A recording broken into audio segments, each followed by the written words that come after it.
আসসালামু আলাইকুম ব্রাদার্স এগ্রোর পুকুর পাড়ে আপনাদেরকে স্বাগতম।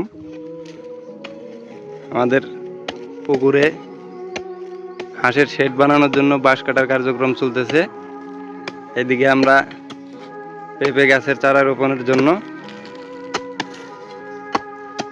কাজ চলতেছে, দেখতে পাচ্ছেন আপনারা।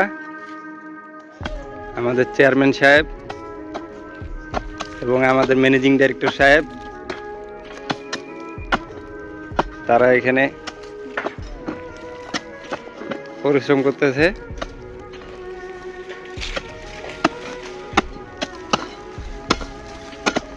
এইভাবে 2 ফিট পর পর আমরা সমস্ত পুকুর পাড়ে পেঁপের চারা রোপণ করব।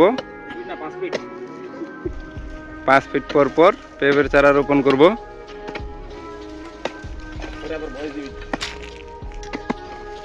এই পেঁপের চারা রোপণের জন্য যে গর্তগুলো করা হবে, গর্তগুলা দৈর্ঘ্য প্রস্থ 2 ফিট বাই 2 ফিট হবে এবং গভীরতাও হবে 2 ফিট।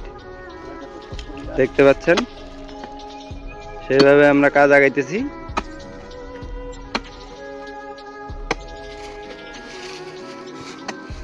আমাদের পেঁপে চাষ সম্পর্কিত সব আপডেট ভিডিও আমাদের চ্যানেল এবং পেজে পেয়ে যাবেন।